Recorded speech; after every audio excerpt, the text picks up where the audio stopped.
गांव जगला राजस्थान और मध्य प्रदेश की सीमा पर बसा एक छोटा सा कस्बा था। नाम भले ही छोटा था, लेकिन इसकी मिट्टी में कई बड़ी कहानियां दबी थीं और शायद सबसे बड़ी कहानी अभी जन्म लेने वाली थी। जगला, जहां दिन की शुरुआत मंदिर की घंटियों और गायों के रंभाने से होती थी। लोग खेतों में काम पर निकलते और महिलाएं चौपाल पर बुनाई कढ़ाई करतीं। जिंदगी सीधी थी, लेकिन इसकी सतह के नीचे बहुत कुछ ऐसा था जो वक्त आने पर फटने वाला था। राधिका की दुनिया। राधिका चौहान इस गांव की सबसे होशियार लड़की मानी जाती थी। उसकी मां बचपन में चल बसी थी और उसके पिता जगदीश चौहान ने दोनों बच्चों को मेहनत से पाला था। राधिका का बड़ा भाई रमेश एक स्थानीय स्कूल में अध्यापक था और गांव में उसकी अच्छी खासी इज्जत थी। लेकिन राधिका का सपना गांव के बाहर कहीं बहुत दूर तक जाता था। वह शहर में पढ़ाई करके अफसर बनना चाहती थी, लेकिन गांव की सीमाएं उसके इरादों को हर रोज चुनौती देती थीं। राधिका, ये लड़कियों की उम्र पढ़ाई की नहीं होती। अब तेरे लिए रिश्ता आ रहा है, तैयार हो जा। यह दादी का वाक्य था जो लगभग हर दूसरे दिन उसके कानों में जहर की तरह घुलता। राधिका ने ठान लिया था, चुप नहीं रहेगी। गांव का नेता राजकिशोर सिंह, गांव की राजनीति का असली धनी राजकिशोर सिंह था। दिखने में साधु पर असल में बहुत चालाक। वह हर जाति के बीच सामंजस्य बनाने का दिखावा करता, लेकिन उसके दिमाग में बस एक ही बात थी, सत्ता, इज्जत और डर का साम्राज्य। राजकिशोर की एक ही संतान थी, अंकित सिंह। अंकित पढ़ा लिखा था, भोपाल से बीकॉम करके लौटा था, लेकिन अपने पिता के कारनामों से पूरी तरह सहमत नहीं था। वह गांव के बच्चों को मुफ्त में कंप्यूटर सिखाता था और एक कोऑपरेटिव बैंक खोलने की योजना बना रहा था। जब पहली चिंगारी जली, गांव में होली आने वाली थी और हर जाति की एक अलग टोली होती थी जो होली दहन की व्यवस्था करती। इस बार राजकिशोर ने अचानक घोषणा कर दी कि इस बार ठाकुर टोले के लोग होली का नेतृत्व करेंगे। इस ब्राह्मण, यादव और दलित टोले में हलचल मच गई। क्यों? क्या हम इस गांव के नहीं हैं? शंकर यादव ने सवाल उठाया। हमारा रंग भी लगेगा इस होली में, चाहे राजकिशोर माने या न माने। ब्राह्मण समिति के बृजमोहन ने ऐलान किया। साजिश का खेल। इसी दौरान गांव के मंदिर की दीवार पर रात के अंधेरे में एक पोस्टर चिपका दिया गया। इस बार की होली सिर्फ उच्च जातियों की है, बाकी लोग घर बैठें, हद में रहें। सुबह जब गांव के लोग उठे और पोस्टर देखा तो जैसे आग लग गई। राजकिशोर सामने आकर रोने लगा। ये मेरे खिलाफ साजिश है, लेकिन भीतर ही भीतर वही सबसे बड़ा मास्टरमाइंड था। राधिका की पहली क्रांति। जब यह सारा मामला गांव की पंचायत तक पहुंचा तो राधिका ने पहली बार खुलकर आवाज उठाई। पंचायत के सामने खड़ी होकर उसने कहा, अगर मेरा जन्म एक लड़की के रूप में हुआ है तो क्या मेरा अधिकार नहीं कि मैं बोल सकूं? अगर मैं चौहान हूं तो क्या इसका मतलब यह है कि मैं किसी यादव से बेहतर हूं? और अगर मैं गांव की बेटी हूं तो क्या मुझे ये अधिकार नहीं कि मैं हर त्योहार में भाग लूं? लोग स्तब्ध रह गए। पहली बार किसी लड़की ने इतनी बहादुरी से पंचों के सामने विरोध किया था। राजकिशोर ने चुपचाप सिर झुका लिया, लेकिन उसकी आंखें जल रही थीं। रमेश की द्वंद्व। रमेश, जो अब तक राधिका का साथ दे रहा था, अचानक डर गया। बहन, तू नहीं जानती ये लोग क्या कर सकते हैं। तू चुप हो जा, पढ़ाई भी तेरी छुड़वा देंगे। भैया, अगर आज चुप रही तो कल की हर राधिका चुप रहेगी। रमेश का दिल कांप गया, लेकिन वह जानता था कि लड़ाई अब निजी हो चुकी है। अंकित और राधिका का मिलन। इन्हीं दिनों अंकित और राधिका के बीच बातचीत शुरू हुई। दोनों ने महसूस किया कि वे एक जैसे सोचते हैं। दोनों बदलाव लाना चाहते हैं, लेकिन एक ने पढ़ाई को हथियार बनाया और दूसरे ने तकनीक को। अंकित ने सुझाव दिया, क्यों न गांव में युवा संवाद मंच शुरू करें, जहां हर जाति, हर वर्ग के लोग एक साथ बैठकर बात करें। राधिका ने कहा, और लड़कियां भी आएं, सिर्फ सुनने नहीं, बोलने। राजकिशोर का जवाब। राजकिशोर को जैसे अपनी पकड़ ढीली होती नजर आने लगी। उसने नए कार्ड खेलने शुरू किए। गांव में अफवाहें उड़वा दी गईं कि राधिका और अंकित का कुछ चल रहा है। इससे गांव के बड़े बुजुर्ग भड़क उठे। पंचायत बुला ली गई और राधिका से पूछा गया, क्या ये सच है? राधिका ने आंखें झुका लीं, पर अगले ही पल बोली, सच ये है कि हम दोस्त हैं और अगर वो मेरा साथ देता है तो मैं क्यों डरूं? अगर सोच बदलने के लिए साथ चलना पड़े तो हाँ, मैं उसका साथ दूंगी। पंचायत सन्न रह गई। पंचायत के उस दिन के बाद राधिका की बातें पूरे गांव में फैल गई थीं। कुछ लोग उसके साहस की तारीफ कर रहे थे तो कुछ उसे ज्यादा पढ़ लिख गई लड़की कहकर ताने मार रहे थे। पर राधिका को इस सब की परवाह नहीं थी। उसके भीतर एक आग सुलग रही थी, बदलाव की, न्याय की, बराबरी की। अंकित ने अगले ही दिन एक व्हाइट बोर्ड गांव की चौपाल पर रखवा दिया, जिस पर लिखा था, युवा संवाद मंच, हर शुक्रवार को चर्चा, हर जाति, हर वर्ग, हर लिंग का स्वागत है। कुछ लोगों ने उस बोर्ड पर कालिख पोत दी, किसी ने चुपचाप एक पर्ची चिपका दी, जात पात बचाओ, संस्कृति बचाओ। लेकिन अंकित और राधिका नहीं डरे। पहली बैठक जब दीवारें हिलने लगीं, शुक्रवार की दोपहर गांव के पुराना पाठशाला भवन में मंच की पहली सभा हुई। लोग धीरे धीरे जमा होने लगे। महिलाएं पर्दे में थीं, कुछ लड़कियां सहमी सहमी आईं और पुरुष तो मजाक में ही सही देखने को आ गए। अंकित ने सबसे पहले मंच पर आकर कहा, यह मंच किसी जाति का नहीं, किसी पार्टी का नहीं, यह मंच हर उस इंसान का है जो सोचता है, जो सवाल करता है। राधिका ने माइक थामा और उसकी आवाज में कंपन नहीं था। आज मैं पहली बार खुले मंच से कहती हूँ कि हमें डर से नहीं, समझ से जीना चाहिए। मैं इस मंच का हिस्सा हूँ क्योंकि मैं सिर्फ बेटी नहीं, इंसान भी हूँ। लोग चुप हो गए। फिर एक वृद्ध ब्राह्मण बोले, बेटी, तेरी न्यादों में बात है, लेकिन ये राजकिशोर मानेगा नहीं। राधिका ने सिर झुकाकर कहा, तो फिर हम मानने की आदत छोड़ देंगे। साजिश का अंधेरा गहराता है। राजकिशोर सिंह अपने बड़े से हवालदार जैसे घर में बैठा इस पूरे घटनाक्रम पर गुस्से में आग उगल रहा था। ये राधिका और मेरा ही बेटा दोनों ने सरेआम मेरी राजनीति की बुनियाद हिला दी। उसने अपने चमचों को बुलाया, रामपाल, बब्बन और सुरेश, ये सुनो, अगली सभा में ऐसा हंगामा चाहिए कि लोग डर जाएं और इस लड़की को सबक सिखाओ, लेकिन जरा धीरे से, ताकि लगता रहे कि कानून भी हमारा है। रमेश की दुविधा। रमेश के सामने अब दो राहें थीं। एक तरफ उसकी बहन थी जो निडर थी, सही के लिए खड़ी थी। दूसरी ओर राजकिशोर का डर, जो कहता था कि अगर ज्यादा बोलोगे तो नौकरी जाएगी, सम्मान जाएगा। उस रात रमेश बहुत देर तक छत पर बैठा रहा।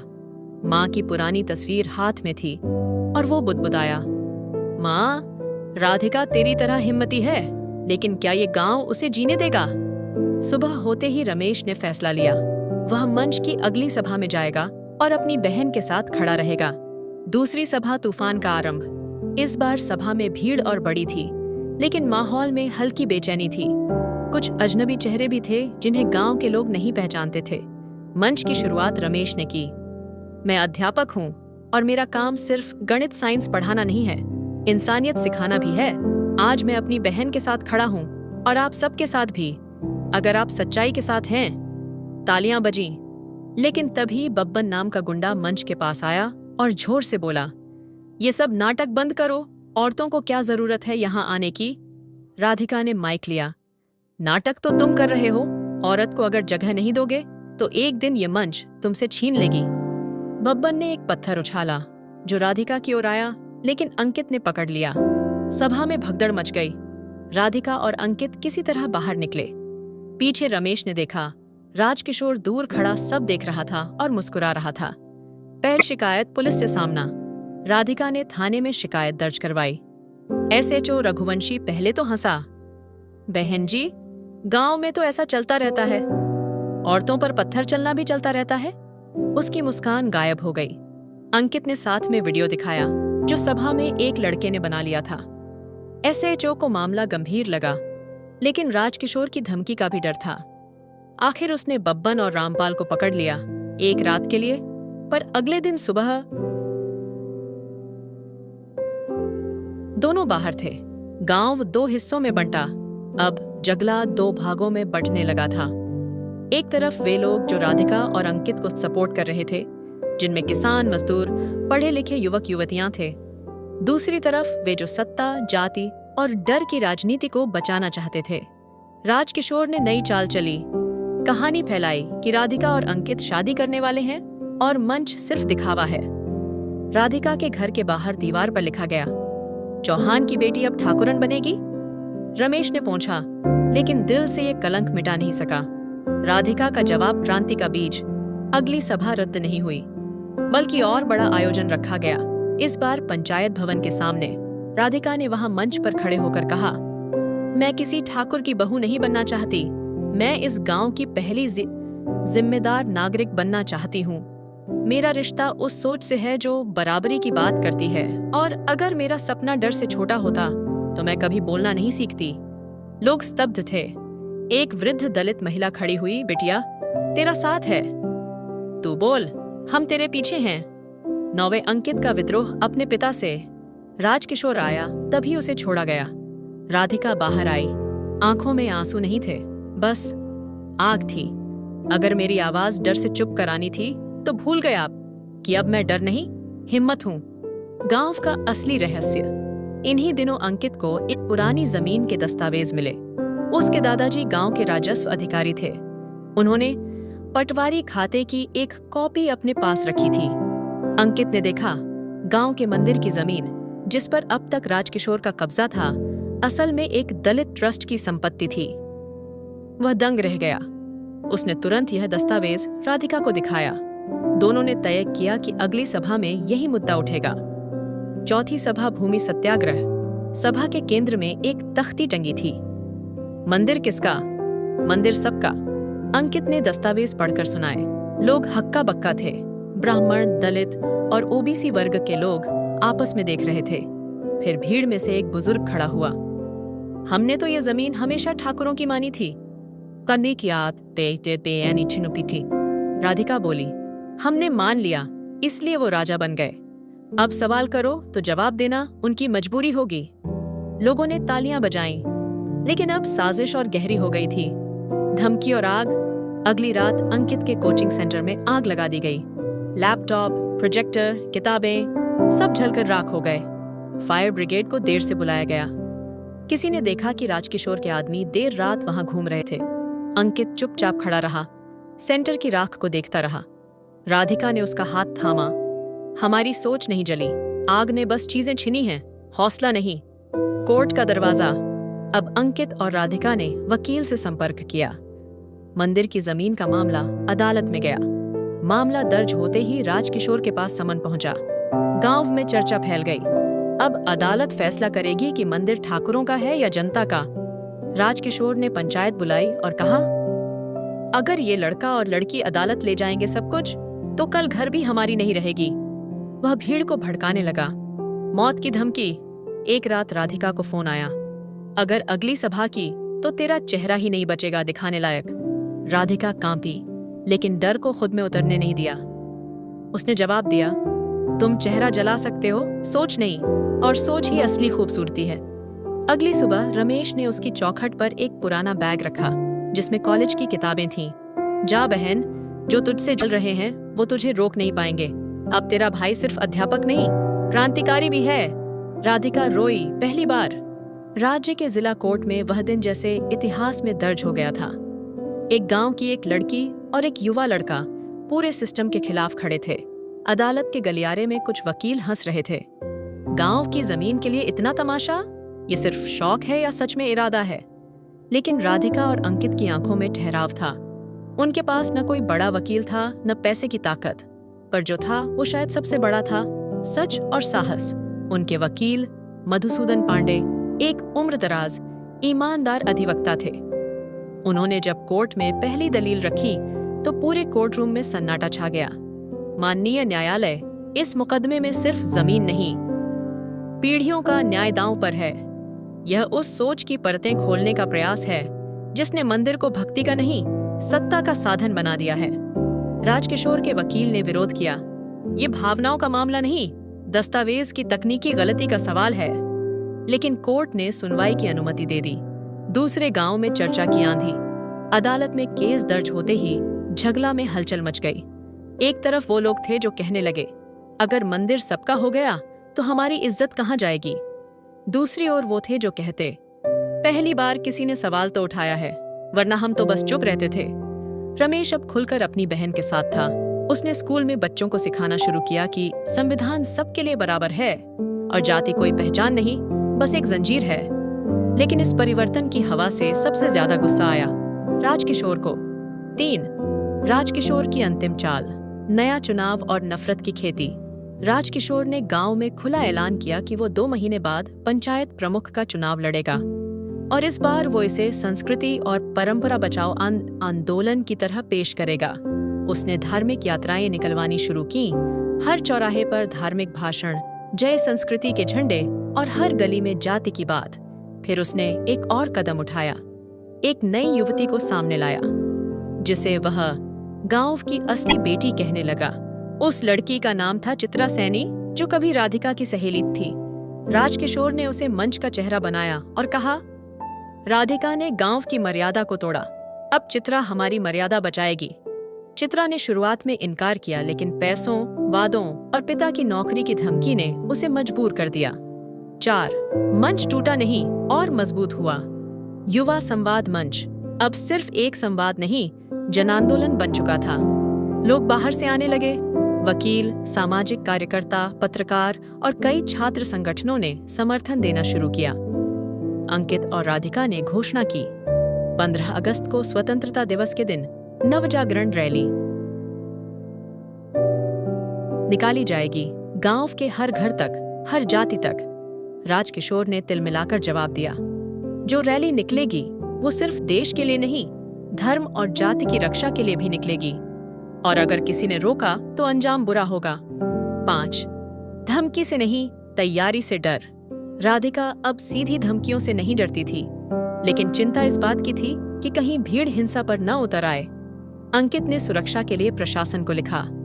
कलेक्टर ने रैली को मंजूरी दी, लेकिन कहा, अगर कानून व्यवस्था बिगड़ी तो आप जिम्मेदार होंगे। रमेश ने गांव के कुछ बुजुर्गों को साथ लिया और पंचायत घर जाकर निवेदन किया कि इस रैली को शांति से गुजरने दें। राजकिशोर चुप रहा, पर उसकी आंखों में तूफान था। 6. नवजागरण रैली, आजादी की नई परिभाषा। 15 अगस्त का दिन आया। सुबह से ही नवजागरण रैली के लिए गांव सजने लगा। पोस्टर लगे, गांव सबका, मंदिर सबका, संविधान सबसे बड़ा। राधिका सफेद कुर्ते में, हाथ में संविधान की किताब लिए सबसे आगे चल रही थी। अंकित ने बच्चों के साथ स्वतंत्रता के गीत गाए, महिलाएं फूल बरसा रही थीं। फिर जब रैली मंदिर चौक के पास पहुंची, अचानक भीड़ में से पत्थर चलने लगे। किसी ने जलती हुई टॉर्च रैली की ओर फेंकी। हड़कंप मच गया, बच्चे चीखने लगे, महिलाएं भागीं। अंकित राधिका की ढाल बन गया। किसी तरह पुलिस आई और हालात काबू में आए, लेकिन मंदिर की दीवार पर किसी ने रात में लिखा था, मंदिर ठाकुरों का था, है और रहेगा, कानून कागज है, जाति खून। राधिका उस दीवार के सामने खड़ी रही। फिर उसने अपने हाथों से वो दीवार पोंछी और वहां लिखा, हम सब इंसान हैं, इंसानियत की कोई जाति नहीं होती। 7. अगली सुनवाई राजकिशोर को नोटिस। रैली की हिंसा के बाद कोर्ट ने स्वतः संज्ञान लिया और पूछा, क्या यह मुद्दा कानून से ज्यादा सार्वजनिक शांति का है? राधिका के वकील ने सबूत दिए, फोटो, वीडियो, पोस्टर। कोर्ट ने राजकिशोर सिंह को नोटिस भेजा, सांप्रदायिक उकसावे और अवैध कब्जे की जानकारी दें। अब खेल पलटने लगा था। राजकिशोर ने अपने कमरे में घूंसा मारा। दीवार पर लगी उसकी तस्वीर गिर गई। उसने बब्बन को बुलाया। अब जो होगा उसमें आग होगी और राख में सिर्फ मैं बचूंगा।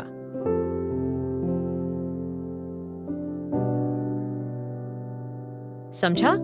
8वें अंकित का दर्द। वो रात जब रैली से लौटे तो अंकित को लगा जैसे शरीर थक गया है, बट आत्मा जल रही है। उसने राधिका से कहा, हम जीतेंगे राधिका, पर क्या उस जीत में गांव हमारे साथ रहेगा? राधिका ने उसका हाथ थामा। सच का कोई धर्म नहीं होता, वक्त लगेगा, पर हर दीवार एक दिन गिरती है। फिर वो दोनों चुपचाप मंदिर की ओर देखने लगे। मंदिर जो अब सिर्फ ईंटों का ढांचा नहीं था, बल्कि एक प्रतीक था, सवालों का, विरोध का, बदलाव का। गूंज। नवजागरण रैली के बाद पूरा जगला जाग चुका था। अब हर चाय की दुकान पर, मंदिर के बाहर, चौपाल में सिर्फ 2 नाम गूंज रहे थे, राधिका और अंकित। लोग अब उन्हें नेता नहीं, उम्मीद मानने लगे थे। स्कूलों में बच्चे उनके नाम के नारे लगाते थे और महिलाएं घर में संविधान की बातें करने लगी थीं। लेकिन इस जागृति की गर्मी ने राजकिशोर सिंह के भीतर की नींद उड़ा दी थी। उसे अब चुनाव, पंचायत या जमीन की चिंता नहीं थी। अब बात थी उसके ईगो की, उसकी सत्ता की। उसने खुद को चेतावनी दी, या तो मैं बचूंगा या ये दोनों। 2 रमेश की हत्या। एक दिन सुबह सुबह गांव में अफरा तफरी मच गई। शिक्षक रमेश चौहान की लाश स्कूल के पीछे वाले मैदान में पाई गई। सिर पर चोट, शरीर खून से लथपथ और पास ही उसका चश्मा टूटा हुआ। राधिका भागते हुए वहां पहुंची। भाई की लाश देखकर वो जमीन पर गिर गई। उसके गले से आवाज तक नहीं निकली। आंखें खुली थीं, लेकिन शब्द कहीं खो चुके थे। गांव की हवा एकदम ठहर गई। हर कोई जानता था रमेश ने राधिका का साथ दिया था। उसने रैली का समर्थन किया था और अब वो चला गया। 3 पुलिस का रवैया। थानेदार रघुवंशी मौके पर पहुंचा, लेकिन उसकी आंखों में वही पुराना घमंड था। लगे हाथों ये मर्डर केस भी बना लो ड्रामा। ऐसा ही नाटक होता है जहां राजनीति आती है। अंकित ने उसका कॉलर पकड़ लिया। ड्रामा नहीं है ये, मेरा दोस्त मरा है और तुम हो कि अब भी झूठ के पिट्ठू बने खड़े हो। राधिका ने खुद को संभाला। उसकी आंखों से आंसू थम चुके थे। अब वहां सिर्फ ज्वाला थी। अगर ये सच्चाई की कीमत है तो मैं हर दिन चुकाऊंगी। लेकिन झुकूंगी नहीं। उसने FIR लिखवाई। सीधा नाम लिया, बब्बन, रामपाल और राजकिशोर सिंह। रघुवंशी चुपचाप FIR में नाम दर्ज कर गया, लेकिन उसके चेहरे से साफ था, वो अंदर से सहमा हुआ है। 4 अंत्येष्टि और प्रतिज्ञा। रमेश की चिता के पास राधिका ने प्रण लिया। भैया, तूने जो साथ दिया, अब मैं तुझे सच के मुकाम तक पहुंचाकर ही दम लूंगी। तेरा लहू अब हर सवाल का जवाब बनेगा। अंकित पास खड़ा था, लेकिन अब उसका चेहरा बुझा हुआ था। राधिका, हम अब बस आंदोलन नहीं कर रहे, अब हमारी लड़ाई जिंदा रहने की है। 5 कोर्ट में पहली बहस। रमेश की हत्या के बाद कोर्ट ने मामले को गंभीर मानते हुए फास्ट ट्रैक सुनवाई का आदेश दिया। राधिका के वकील मधुसूदन पांडे ने अदालत में कहा, अब ये सिर्फ मंदिर की जमीन का मामला नहीं है, अब ये उस न्याय व्यवस्था की परीक्षा है जो तय करेगी कि हत्या करने वाला सत्ता के डर से छूटेगा या सच्चाई के बल पर सजा पाएगा। राजकिशोर का वकील, एक महंगा और चालाक अधिवक्ता, उठा और बोला, मेरे मुवक्किल का इस हत्या से कोई संबंध नहीं है। उनके पास उस रात का अलिबाई है। आरोप सिर्फ राजनीतिक बदले की भावना से लगाए गए हैं। लेकिन फिर अंकित ने कोर्ट में साइटी फुटेज दिखाया, जो उसके सेंटर के बगल वाले मेडिकल स्टोर से मिला था। उसमें बब्बन और रामपाल एक जीप में उसी दिशा में जाते हुए दिखे। कोर्ट ने आदेश दिया, रामपाल और बब्बन को हिरासत में लिया जाए। 6 गिरफ्तारियां और बगावत। गांव में एक बार फिर हलचल मच गई। बब्बन को पकड़ते समय उसके घर में लोगों ने पुलिस पर पत्थर फेंके, लेकिन SHO रघुवंशी अब कानून से नहीं, अदालत से डर रहा था। राजकिशोर सिंह ने पंचायत बुलाई और कहा, मेरे बेटे और मेरी सत्ता को ये लोग मिटाने निकले हैं, क्या तुम सब चुप रहोगे? लेकिन अब आवाजें बदलने लगी थीं। एक वृद्ध दलित बोला, अब तू बेटी बचाओ नहीं, सत्ता बचाओ की बात करता है। एक ब्राह्मण युवा बोला, गांव अब तुझसे डरता नहीं। रमेश मास्टर का खून हमें जगा गया है। 7 राजकिशोर की दरार। अब राजकिशोर के अंदर खुद ही दरार पड़ गई थी। उसका अपना बेटा अंकित अब विरोधी खेमे का नेता बन चुका था। उसके लोग पुलिस में शिकायतें लिखवा रहे थे। गांव 2 भागों में नहीं, अब एक दिशा में बह रहा था। राजकिशोर ने शराब में डूबते हुए कहा, अब बस आग ही मेरा जवाब है। उसने एक अंतिम साजिश रची, मंदिर को जलाने की योजना। अगर मंदिर जल जाए तो सब कुछ खत्म हो जाएगा, न कोर्ट केस रहेगा, न मंदिर और न ही आंदोलन। 8 राधिका की चुपचाप योजना। उधर राधिका ने अपनी टीम के साथ गांव के हर युवा को जोड़ा। उन्होंने रक्षा पहरा दल बनाया। अब हर रात मंदिर के आसपास लोग निगरानी रखते थे। राधिका अब सिर्फ बोलती नहीं थी, नेतृत्व कर रही थी। उसने गांव की हर महिला से कहा, अगर ये मंदिर जला तो हमारा भरोसा भी जलेगा, और अगर हमने इस आग को रोका तो यही हमारी जीत होगी। 9 मंदिर बचा, आंदोलन जिंदा। अगली रात बब्बन के कुछ लोग मंदिर की दीवार के पास पेट्रोल छिड़क रहे थे, लेकिन तभी रक्षा पहरा दल ने उन्हें पकड़ लिया। लोग इकट्ठा हुए, हाथों में डंडे नहीं, मोबाइल थे। सबने वीडियो बनाया। पुलिस पहुंची और सबको गिरफ्तार कर लिया। इस बार शो रघुवंशी ने कैमरे पर बयान दिया, अब कानून सिर्फ सत्ता का सेवक नहीं रहेगा, अब कानून गांव के हक में बोलेगा। नवजागरण रैली के बाद पूरा जगला जाग चुका था। अब हर चाय की दुकान पर, मंदिर के बाहर, चौपाल में सिर्फ 2 नाम गूंज रहे थे, राधिका और अंकित। लोग अब उन्हें नेता नहीं, उम्मीद मानने लगे थे। स्कूलों में बच्चे उनके नाम के नारे लगाते थे और महिलाएं घर में संविधान की बातें करने लगी थीं। लेकिन इस जागृति की गर्मी ने राजकिशोर सिंह के भीतर की नींद उड़ा दी थी। उसे अब चुनाव, पंचायत या जमीन की चिंता नहीं थी। अब बात थी उसके ईगो की, उसकी सत्ता की। उसने खुद को चेतावनी दी, या तो मैं बचूंगा या केशिए में ये थुनो। 2. रमेश की हत्या। एक दिन सुबह सुबह गांव में अफरा तफरी मच गई। शिक्षक रमेश चौहान की लाश स्कूल के पीछे वाले मैदान में पाई गई। सिर पर चोट, शरीर खून से लथपथ और पास ही उसका चश्मा टूटा हुआ। राधिका भागते हुए वहां पहुंची। भाई की लाश देखकर वो जमीन पर गिर गई।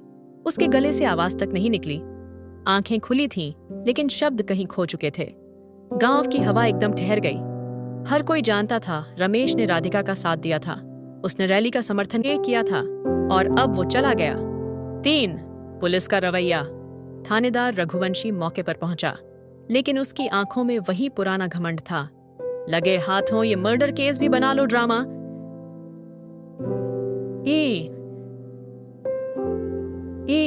ऐसा ही नाटक होता है जहां राजनीति आती है। अंकित ने उसका कॉलर पकड़ लिया। ड्रामा नहीं है ये, मेरा दोस्त मरा है और तुम हो कि अब भी झूठ के पिट्ठू बने खड़े हो। राधिका ने खुद को संभाला। उसकी आंखों से आंसू थम चुके थे। अब वहां सिर्फ ज्वाला थी। अगर ये सच्चाई की कीमत है तो मैं हर दिन चुकाऊंगी, लेकिन झुकूंगी नहीं। उसने FIR लिखवाई, सीधा नाम लिया, बब्बन, रामपाल और राजकिशोर सिंह। रघुवंशी चुपचाप FIR में नाम दर्ज कर गया, लेकिन उसके चेहरे से साफ था वो अंदर से सहमा हुआ है। 4. अंत्येष्टि और प्रतिज्ञा। रमेश की चिता के पास राधिका ने प्रण लिया, भैया तूने जो साथ दिया, अब मैं तुझे सच के मुकाम तक पहुंचाकर ही दम लूंगी। तेरा लहू अब हर सवाल का जवाब बनेगा। अंकित पास खड़ा था, लेकिन अब उसका चेहरा बुझा हुआ था। राधिका, हम अब बस आंदोलन नहीं कर रहे, अब हमारी लड़ाई जिंदा रहने की है। 5. कोर्ट में पहली बहस। रमेश की हत्या के बाद कोर्ट ने मामले को गंभीर मानते हुए फास्ट ट्रैक सुनवाई का आदेश दिया। राधिका के वकील मधुसूदन पांडे ने अदालत में कहा, अब ये सिर्फ मंदिर की जमीन का मामला नहीं है, अब ये उस न्याय व्यवस्था की परीक्षा है जो तय करेगी कि हत्या करने वाला सत्ता के डर से छूटेगा या सच्चाई के बल पर सजा पाएगा। राजकिशोर का वकील, एक महंगा और चालाक अधिवक्ता, उठा और बोला, मेरे मुवक्किल का इस हत्या से कोई संबंध नहीं है। उनके पास उस रात का अलिबाई है। आरोप सिर्फ राजनीतिक बदले की भावना से लगाए गए हैं। लेकिन फिर अंकित ने कोर्ट में CCTV फुटेज दिखाया, जो उसके सेंटर के बगल वाले मेडिकल स्टोर से मिला था। उसमें बब्बन और रामपाल एक जीप में उसी दिशा में जाते हुए दिखे। कोर्ट ने आदेश दिया, रामपाल और बब्बन को हिरासत में लिया जाए। 6. गिरफ्तारियां और बगावत। गांव में एक बार फिर हलचल मच गई। बब्बन को पकड़ते समय उसके घर में लोगों ने पुलिस पर पत्थर फेंके, लेकिन SHO रघुवंशी अब कानून से नहीं, अदालत से डर रहा था। राजकिशोर सिंह ने पंचायत बुलाई और कहा, मेरे बेटे और मेरी सत्ता को ये लोग मिटाने निकले हैं, क्या तुम सब चुप रहोगे? लेकिन अब आवाजें बदलने लगी थीं। एक वृद्ध दलित बोला, अब तो बेटी बचाओ नहीं, सत्ता बचाओ की बात करता है। एक ब्राह्मण युवा बोला, गांव अब तुझसे डरता नहीं, रमेश मास्टर का खून हमें जगा गया है। 7. राजकिशोर की दरार। अब राजकिशोर के अंदर खुद ही दरार पड़ गई थी। उसका अपना बेटा अंकित अब विरोधी खेमे का नेता बन चुका था। उसके लोग पुलिस में शिकायतें लिखवा रहे थे। गांव 2 भागों में नहीं, अब एक दिशा में बह रहा था। राजकिशोर ने शराब में डूबते हुए कहा, अब बस आग ही मेरा जवाब है। उसने एक अंतिम साजिश रची, मंदिर को जलाने की योजना। अगर मंदिर जल जाए तो सब कुछ खत्म हो जाएगा, न कोर्ट केस रहेगा, न मंदिर, नहीं रिया मशूपिक्स दिए और न ही आंदोलन। 8. राधिका की चुपचाप योजना। उधर राधिका ने अपनी टीम के साथ गांव के हर युवा को जोड़ा। उन्होंने रक्षा पहरा दल बनाया। अब हर रात मंदिर के आसपास लोग निगरानी रखते थे। राधिका अब सिर्फ बोलती नहीं थी, नेतृत्व कर रही थी। उसने गांव की हर महिला से कहा, अगर ये मंदिर जला तो हमारा भरोसा भी जलेगा, और अगर हमने इस आग को रोका तो यही हमारी जीत होगी। 9वें मंदिर बचा, आंदोलन जिंदा। अगली रात बब्बन के कुछ लोग मंदिर की दीवार के पास पेट्रोल छिड़क रहे थे, लेकिन तभी रक्षा पहरा दल ने उन्हें पकड़ लिया। लोग इकट्ठा हुए, हाथों में डंडे नहीं, मोबाइल थे। सबने वीडियो बनाया। पुलिस पहुंची और सबको गिरफ्तार कर लिया। इस बार SHO रघुवंशी ने कैमरे पर बयान दिया, अब कानून सिर्फ सत्ता का सेवक नहीं रहेगा, अब कानून गांव के हक आए मन में बोलेगा। राजकिशोर की गिरफ्तारी और कोर्ट के ऐतिहासिक फैसले के बाद जगला गांव अब वैसा नहीं रहा जैसा पहले था। अब मंदिर की घंटियां सभी जातियों के हाथों से बजती थीं। स्कूलों में संविधान दिवस मनाया जाने लगा। गांव की औरतें अब सिर्फ आंगन नहीं, पंचायत तक पहुंचने लगी थीं। और इस सब के बीच खड़ी थीं राधिका चौहान, अपने भाई रमेश के सपनों को थामे, हर सुबह गांव के बच्चों को पढ़ाते हुए। 2 शिक्षा क्रांति। राधिका ने अपने मित्रों और युवा संवाद मंच की मदद से गांव में एक लोक शिक्षण केंद्र शुरू किया, जहां रात को बुजुर्ग महिलाएं पढ़ना सीखती, किसान खेती के नए तरीके समझते और युवाओं को संविधान, कानून, अधिकार और विज्ञान की तालीम दी जाती। अंकित ने उसमें डिजिटल लर्निंग शुरू करवाई। मोबाइल और प्रोजेक्टर से फिल्में दिखाई जाती, विचारों पर चर्चा होती। एक दिन एक किसान बोला, बहन जी, अब लगता है हम भी कुछ समझने लगे हैं। पहले नेता बस लुभाते थे, अब आप हमें सोचने दे रही हैं। राधिका ने मुस्कुराकर कहा, जब जनता समझती है तभी असली नेता हारता है। 3 पंचायत चुनाव की घोषणा। इसी बदलाव के बीच प्रशासन ने घोषणा की, जगला पंचायत में चुनाव होंगे।